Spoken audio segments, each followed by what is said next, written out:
On the distant planet of Sarava, a day meant for celebration became a day of sadness. Lyra, the princess of Sarava, stood in front of a crowd that filled the enormous hall.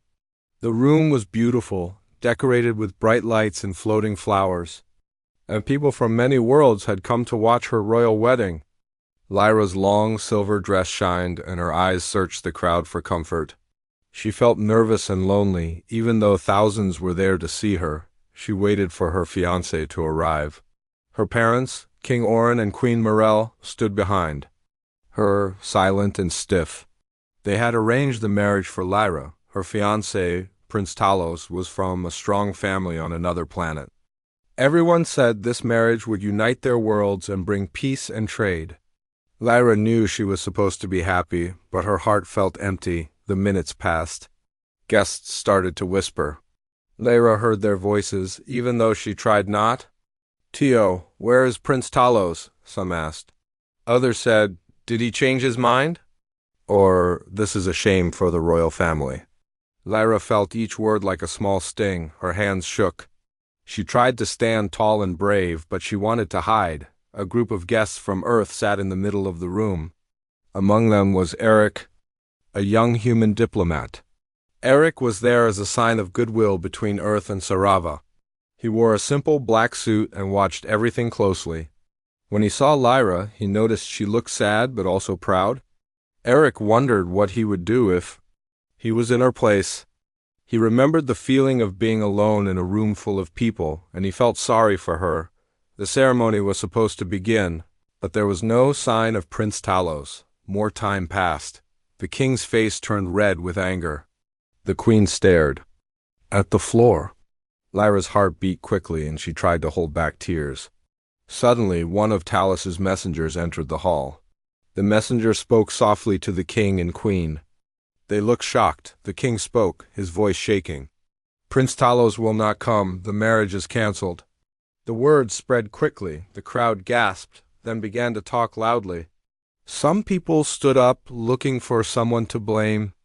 Others pointed at Lyra and shook their heads. Her parents did not look at her.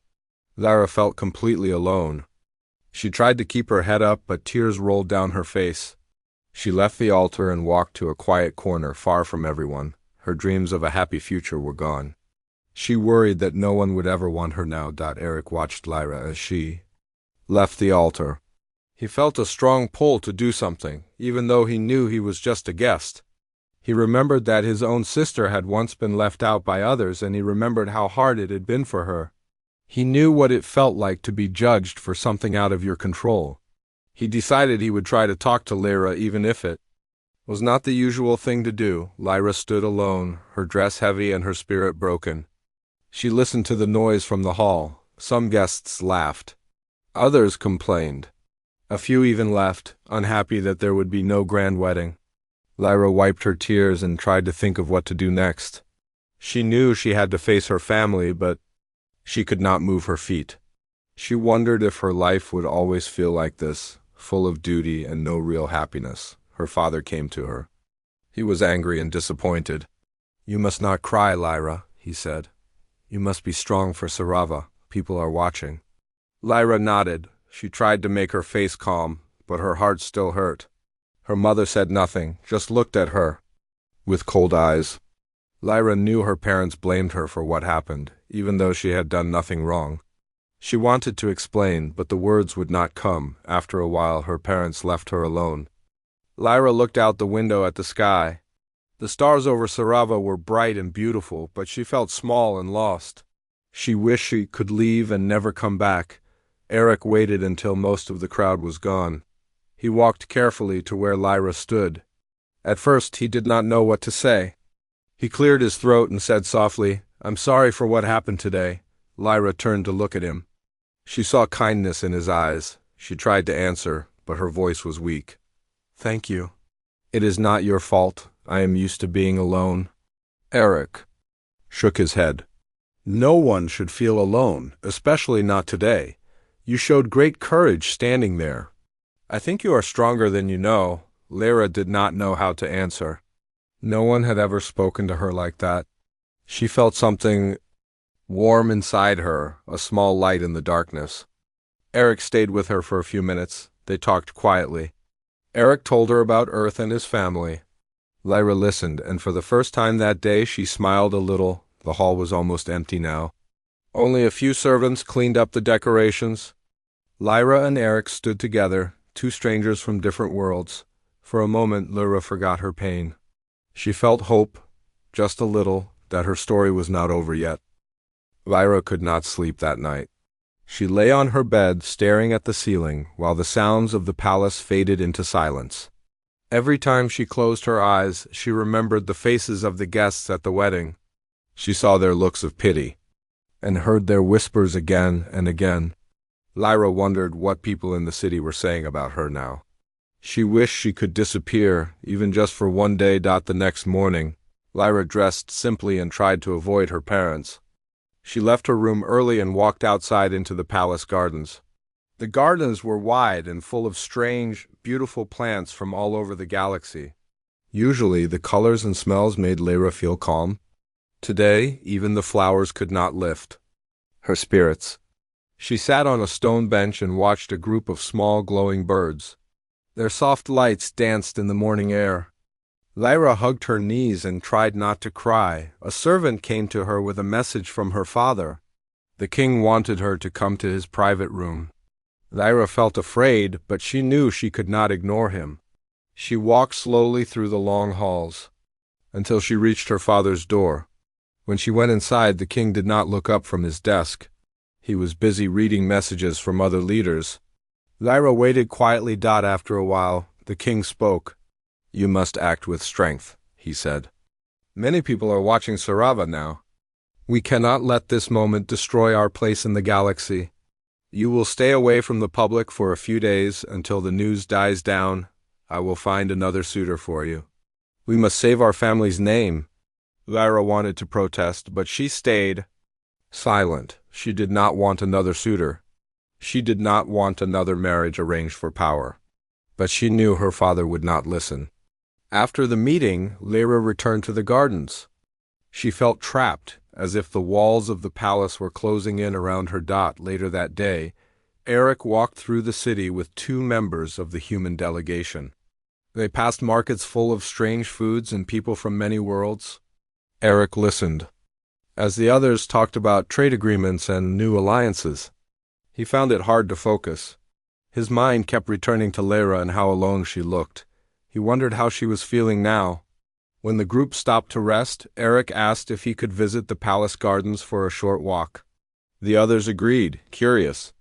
About the royal gardens of Scifistories. In the gardens, Eric saw Lyra sitting alone on a bench. He hesitated at first, but then decided to go over.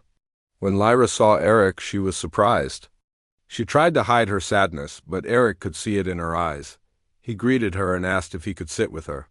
Lyra nodded. They talked quietly. Eric told Lyra that he admired how brave she had been. Lyra said she did not feel brave. She felt small and unwanted. Eric listened and told her about times when he felt out of place. He said that sometimes, even if the world feels against you, you can find one person who understands. Lyra felt comforted by his words.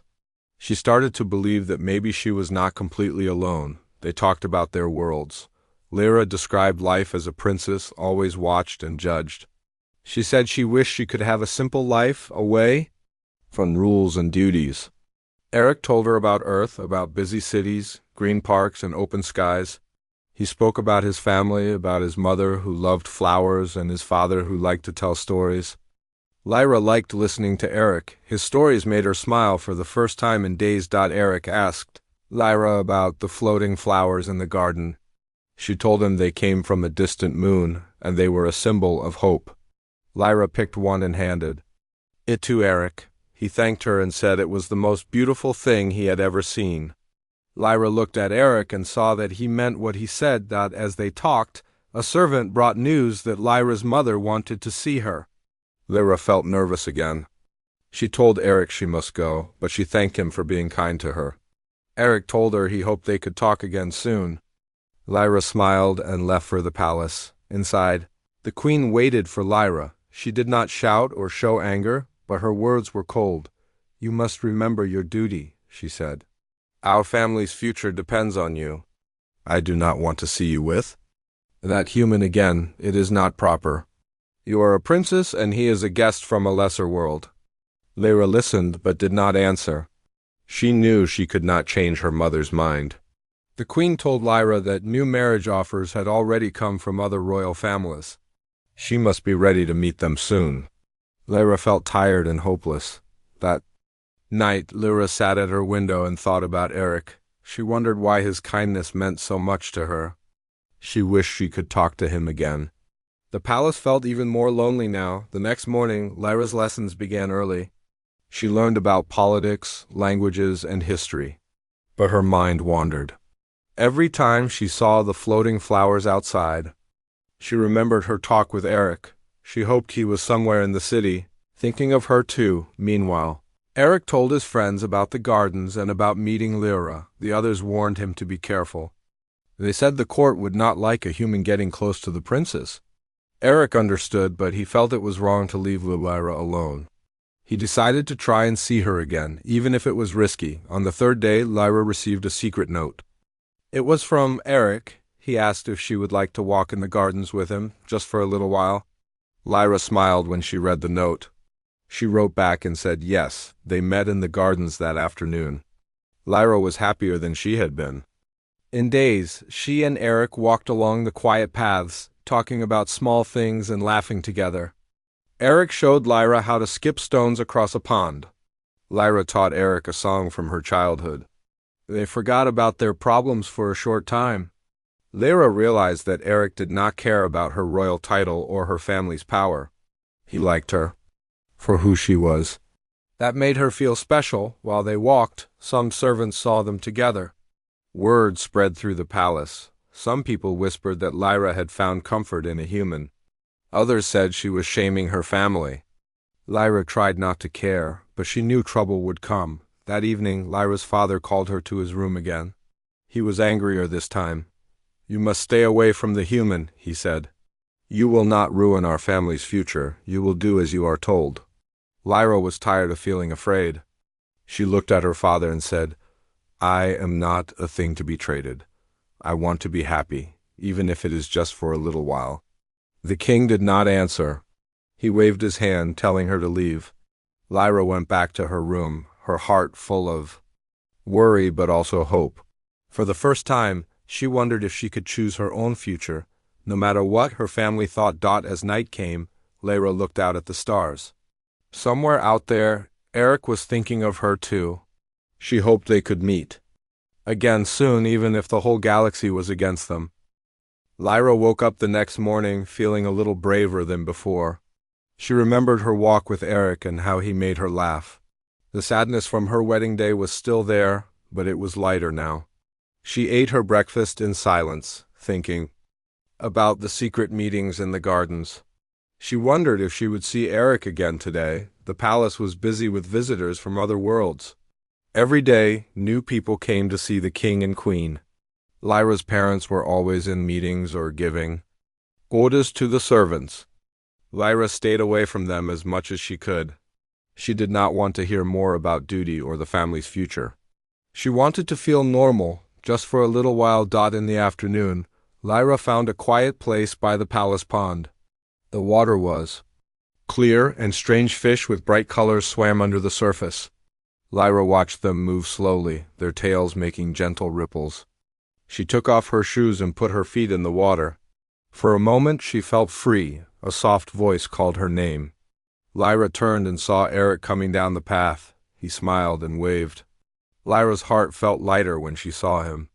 Eric sat next to her by the pond. They watched the fish together, enjoying the silence. After a while, Eric spoke. He told Lyra about his home on Earth, about a small town by a river where he used to play as a boy. Lyra listened closely. She had never heard stories like these. Eric said he liked the quiet moments, just watching the world. Lyra said she understood because she felt the same way at the pond. They both laughed, happy to find something in common. They talked about their dreams. Lyra said she wanted to travel, to see other worlds, not just for royal events but to explore and learn. Eric said he wanted to help people, to make peace between worlds and maybe one day return home with good stories to tell. Lyra liked the way Eric thought. He made her believe that life could be different. As they talked, they noticed someone watching from the trees. It was a palace servant sent by the queen. Lyra felt a cold fear in her chest. Eric saw it too. The servant left quickly, probably to report to the queen. Lyra sighed and told Eric she was afraid her family would make things hard for them. Eric said he understood, but he did not want to stop seeing her.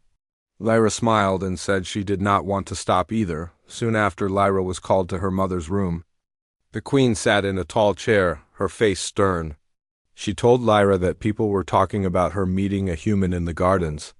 The queen said this was not proper and would make the family look weak. Lyra tried to speak, but the queen cut her off. You must think about the future, she said.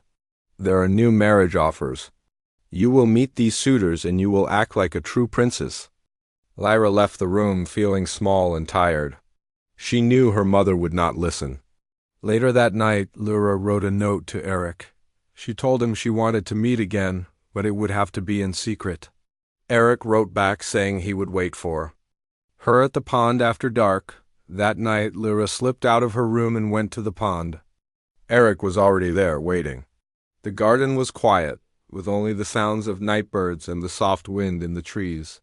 Lyra sat beside Eric. They talked quietly, sharing stories and secrets.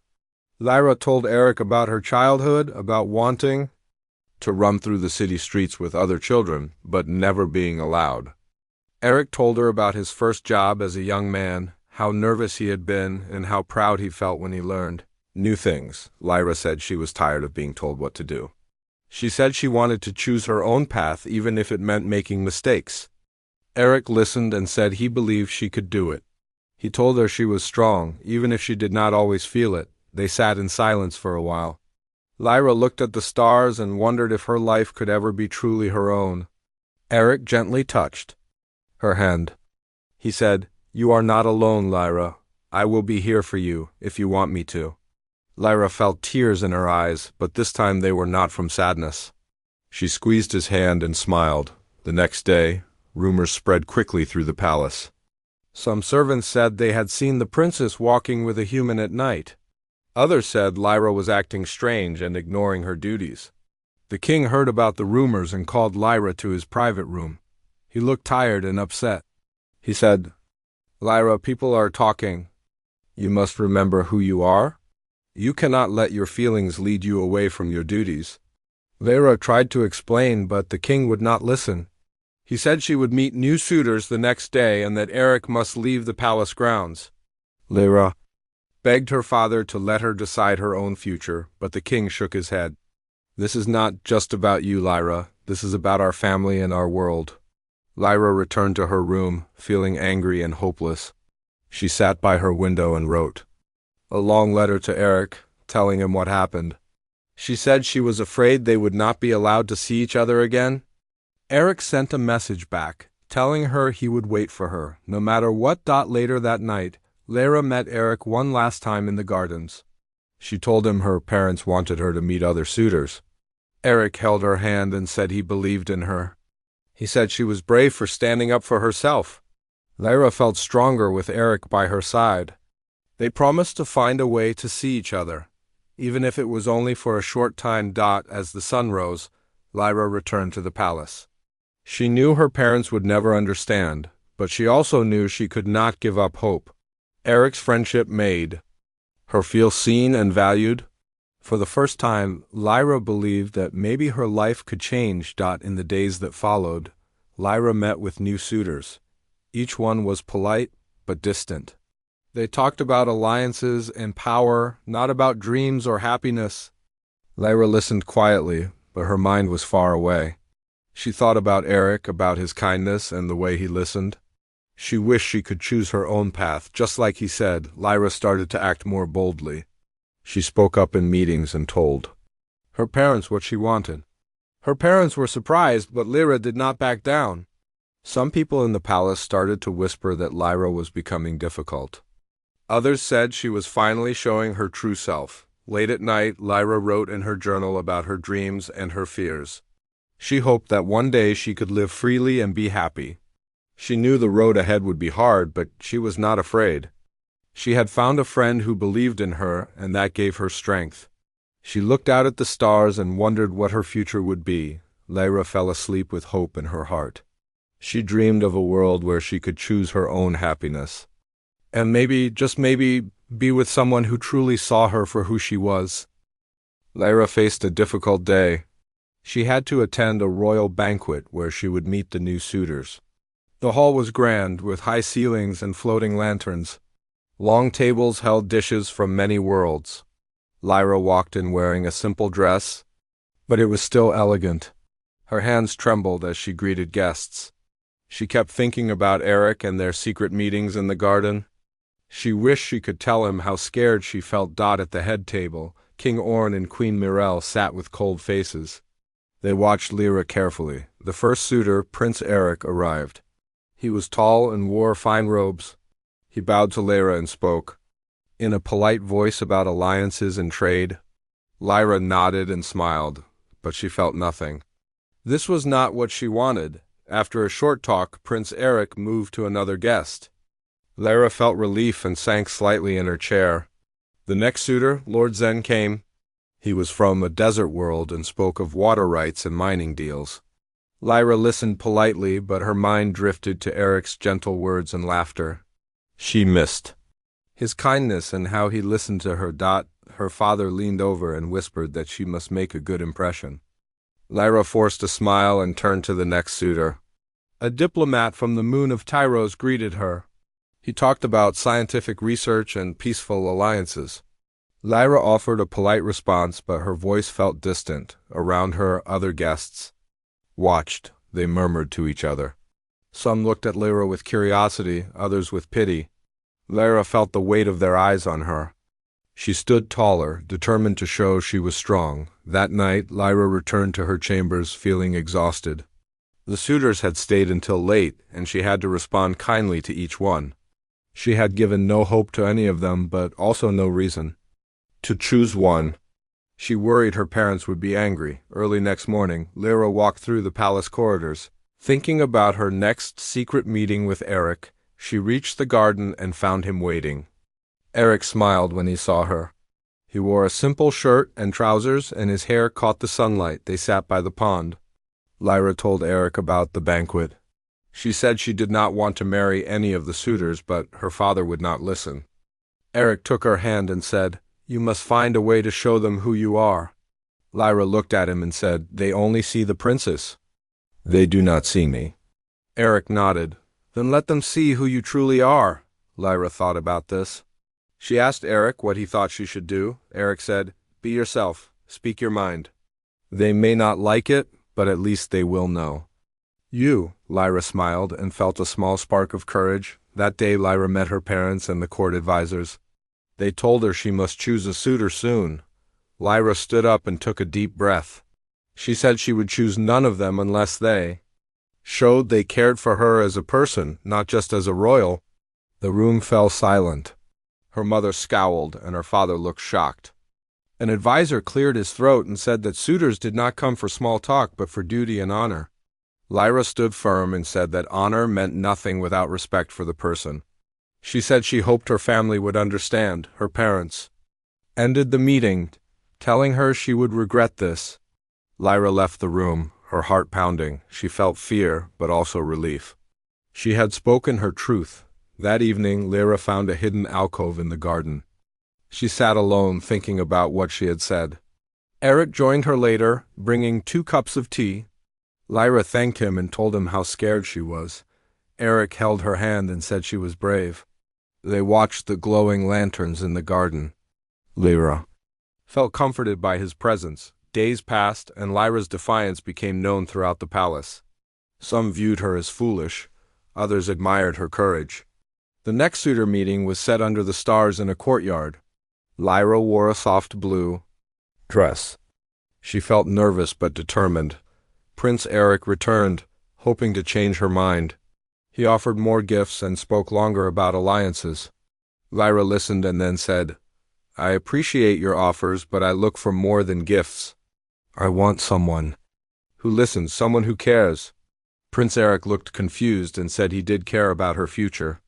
Lyra replied that if he truly cared, he would ask about her dreams and fears. Eric left the courtyard without another word. Lord Zen tried next. He spoke of water deals. Lyra stopped him and said, I know nothing about water rights, but I know I need someone who values me for myself. Zen glared and left. The diplomat from Tyros spoke last. He began his speech, but Lyra interrupted gently. She said, I have listened to all of you, but none of you have asked me what I want. I am not a prize to be won.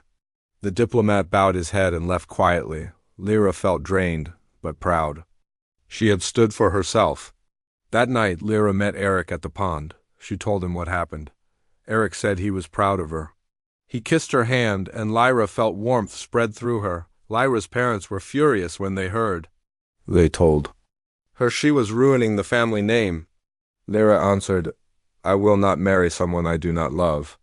Her mother shouted that she would be locked away if she did not obey. Lyra looked at her parents and said, I will not hide. If I must choose between my own life and my duty, I choose myself. Her parents left in silence.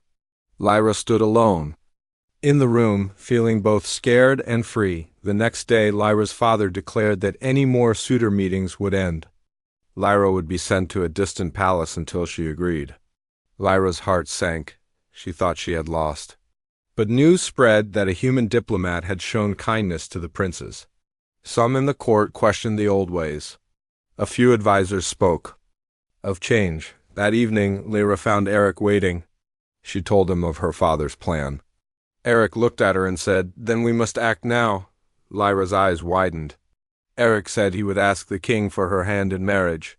Lyra shook her head, scared of the reaction. Eric said, I know the risk, but I cannot stand by and watch them break your spirit. Lyra held his hand and said, If you do this, our worlds will change forever. Eric said he was ready. Lyra felt hope mixed with fear. She looked at Eric and said, Let us face it together. They planned to meet the next day in the throne room. Lyra knew her heart was pounding. She dressed in a simple white gown. When they entered the throne room, King Orin and Queen Morel sat on their thrones. The court was silent. Eric walked forward and spoke clearly. He said, Your Majesties, I ask for Princess Lyra's hand in marriage. The court gasped. The king's face was red with shock. The queen looked in disbelief. Eric turned to Lyra and said, Lyra, I choose you for your kindness, your courage, and your true beauty. The room was silent. Lyra felt her heart soar. She stepped forward and said, I accept. The king stood, his voice shaking. This is impossible. A human cannot marry a princess. Eric bowed and said, Love knows no boundary. I am ready to become part of your world and bring honor to your family. The court murmured. Some shouted in protest, others watched with wonder. Lyra looked at her parents and saw tears in the queen's eyes. The king closed his eyes. Lyra took Eric's hand and said, I choose him. The king looked at his daughter. Lyra's courage shone. The queen wept, but then stood and embraced Lyra. The court fell silent as the princess and the human diplomat stood together. A new future was beginning. Lyra woke at dawn on the day of the wedding. She felt both excitement and fear. She had never imagined this day would come. She looked at Eric sleeping beside her. He stirred and smiled when he saw her. Lyra reached out and held his hand. They dressed in simple clothes. Eric wore a white tunic with silver trim. Lyra chose a light blue gown, soft and flowing. It was not like the heavy royal robes she once wore. It felt free. She braided her hair and looked in the mirror. Her reflection showed hope in her eyes. Outside the palace, guests gathered. Many were soldiers, diplomats, and friends of the king. And queen, some watched with shock. Others watched with curiosity. Eric and Lyra walked together to the garden courtyard where the ceremony would take place. The courtyard was filled with flowers and lanterns. A gentle breeze moved the petals. King Orin stood at the front beside Queen Morel. The queen had tears in her eyes. Lyra saw her mother's pride and love. Her heart swelled. Eric stood next to Lyra.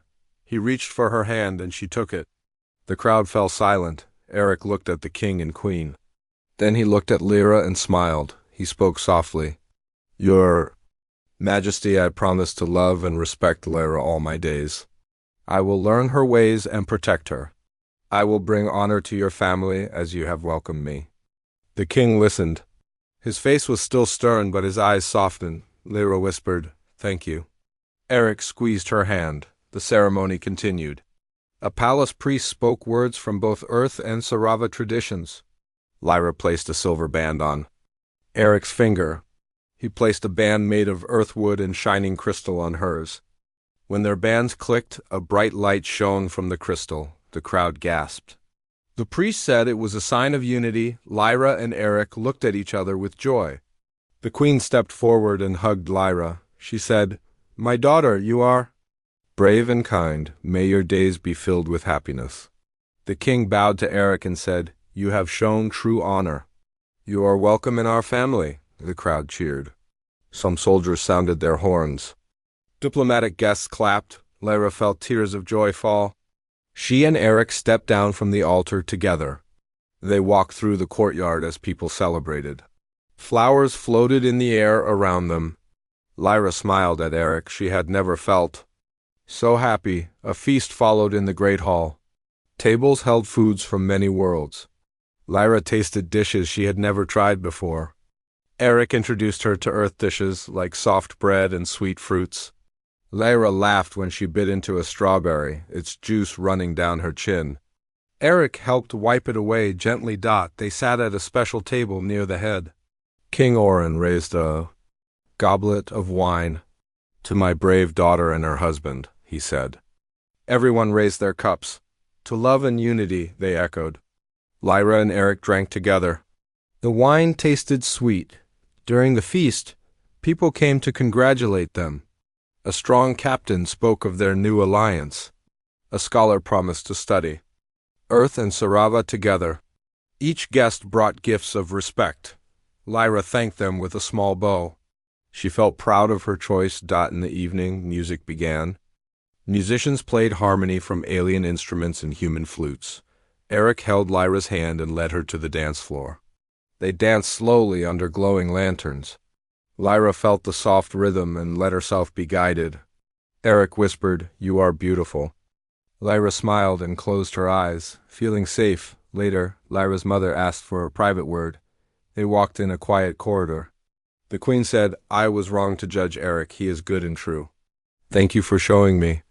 Lyra hugged her mother. "Thank you for accepting us," she said. The queen held her close. Lyra's father joined them. He said, "I hope our worlds will learn from your love." Lyra's heart soared. She knew they had done something important. That night, Lyra and Eric stood on a balcony overlooking the palace gardens. The stars shone bright in the Sarava sky. Eric wrapped his arms around Lyra. She rested her head on his shoulder. Eric said, "This is just the beginning." Lyra nodded. She felt strong and free. She said, "Together we will make a new future." As they stood in the moonlight, Lyra thought about her life. Once she stood alone at the altar, rejected. Now she stood with the man she loved. Her heart was full of hope. The next morning, Lyra walked in the gardens alone. She picked a floating flower and thought of Earth. She decided to visit Eric's home one day. She wanted to see the river he spoke of and meet his family. She carried the flower with her as a reminder. Back in the throne room, Lyra gave a speech. She spoke softly but clearly. "Today I'm married for love. I chose someone who sees me. I hope our union shows that different worlds can come together. May our love guide others to kindness and respect." The court fell silent in respect. Then they erupted in applause. Lyra felt proud. In the days that followed, Lyra and Eric worked together. They met with council members, planning new trade routes and cultural events. Lyra learned about human ways, and Eric learned about Sarava's traditions. They found joy in each other's knowledge. One afternoon, Lyra received a message. It was from Earth. Eric's family invited them to visit. Lyra smiled and wrote back yes. She felt happy at the thought of a new adventure. That night, Lyra and Eric sat by the pond where they first met. The crystal band on her finger glowed softly. They talked about their dreams and hopes. Lyra said, "I feel alive." Eric nodded. "As do I. Thank you for choosing me." Lyra leaned her head on his shoulder. Together, they watched the stars and dreamed of the future. Their story became a promise of unity between Earth and Sarava. People would tell it for years. And Lyra knew that no matter what challenges came, they would face them side by side. After their visit to Earth was arranged, Lyra and Eric prepared for their journey. The palace buzzed with excitement. Workers packed gifts and food from Sarava for Eric's family. Lyra watched them and felt proud of the new bond between their worlds. On the morning of departure, King Orin and Queen Morel walked with Lyra and Eric to the landing platform. The air shimmered as the transport ship hovered. Eric hugged Lyra's mother. She whispered, "Take care of my daughter." Lyra kissed her father's cheek. His eyes were bright with pride and sadness at letting her go. Inside the ship, Lyra and Eric sat by a window. Lyra held a small crate of floating flowers. She watched the gardens of the palace shrink below. Eric put his arm around her. They talked about Earth. Lyra felt both nervous and excited. She asked Eric what his family home looked like. He described green fields, rivers, and a small house with white walls. Lyra smiled at the image. She said she could not wait to see it. The ship took off, leaving the light of Sarava behind. Lyra felt a small ache in her heart, but Eric held her hand and promised they would return soon. During the flight, Lyra learned about human food and culture. Eric shared pictures of Earth-tall buildings, oceans, and forests. Lyra felt amazed at the beauty of both worlds. On the 6th day, the ship entered Earth's orbit. Lyra pressed her forehead against the glass and saw the blue planet. Clouds swirled over land and water. Eric smiled and said, "Welcome home." Lyra's eyes filled with tears of joy. They landed near a small town. Eric's family waited at the station. His mother ran forward and hugged Lyra. She said, "Welcome, dear. I've heard so much about you." Lyra felt warmth and acceptance. Eric's father shook Lyra's hand and said, "It is an honor to meet you." Lyra bowed politely, using the greeting she had learned on Sarava. The family laughed and said she had learned fast. Eric's younger sister, Maya, showed Lyra around the town. They walked through green parks, saw children playing, and visited a local market. Lyra tasted fresh bread and juicy fruits. Everything felt alive and new. At Eric's childhood home, Lyra stepped into a cozy living room. Family photos showed Eric growing up. Lyra saw pictures of a young Eric learning to ride a bike and smiling with friends. She felt a deeper connection to him. Dinner was a mix of Earth and Sarava dishes. Lyra introduced her new family to floating flowers placed in water. Eric's family added small candles. They ate and shared stories. Lyra laughed when Eric's grandmother tried a floating flower petal and compared its taste to a sweet herb. After dinner, Lyra and Eric walked outside. The night sky on Earth was dark, filled with stars. Lyra had never seen so many. She and Eric sat on a bench. Lyra whispered, "I never knew the stars on Earth could look so bright." Eric said, "They shine for you." Lyra rested her head on his shoulder. Over the next days, Lyra visited Eric's hometown. She learned about Earth's history and traditions. She tried simple tasks: baking bread, planting seeds in a garden, and riding a bicycle. She fell and laughed when she lost balance. Eric caught her and they both laughed together. Lyra wrote letters to her parents each day. She told them about her adventures and how kind Eric's family was. She shared drawings of Earth's landscapes and wrote about her hopes for both worlds. Meanwhile, back on Sarava, the court prepared for Lyra and Eric's return. Advisors planned cultural events and open talks between humans and Saravians. The old traditions were changing. 1 week later, Lyra and Eric returned to Sarava. They brought seeds from Earth and gifts from Eric's family. As the ship landed, crowds cheered. Lyra's parents greeted her with open arms. Queen Morel said, "You have brought wonder back to our world." King Orin bowed to Eric and said, "You have honored us." Lyra smiled, proud of their journey. At a grand celebration, Lyra and Eric planted earth seeds in the palace gardens. Soon, new plants sprouted alongside Saravian flowers, symbolizing unity. The crowd watched as Lyra and Eric watered the plants together. Over the next months, Lyra and Eric worked to strengthen ties between worlds.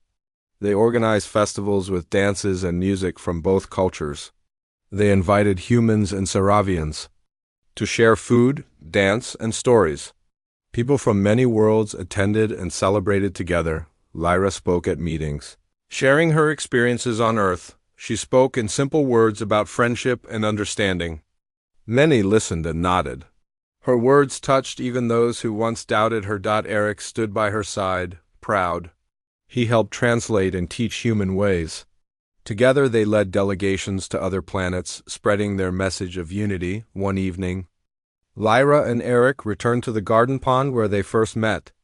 The water reflected the glowing lanterns. Lyra held Eric's hand and said, "We have done so much together." Eric smiled and said, "And there is more to come." Lyra looked at the floating flowers and the earth seeds growing strong. She felt joy in her heart. They sat quietly, watching the fish swim under the water. The crystal band on Lyra's finger glowed softly. Eric touched it and said, "Our bond lights the way." Lyra leaned her head on his shoulder and whispered, "Thank you for seeing me, for choosing me." Eric kissed her forehead and said, "I will always choose you." The gentle night breeze carried their words into the stars. On both Sarava and Earth, people would remember their story for generations. It was a story of hope, acceptance, and the power of true beauty seen by someone who believed in love. In the years that followed, Lyra and Eric became symbols of unity. Children on both worlds learned their story in schools. Gardens bloomed with earth seeds and Saravian flowers. Trade and friendship grew. Lyra looked at her husband one morning as they walked through the palace gardens. She saw the kindness in his eyes and the promise of more adventures. She took his hand and smiled. Their journey had started with rejection and loneliness. It ended with love and unity. Together they proved that real beauty lies in the heart and can change the fate of worlds.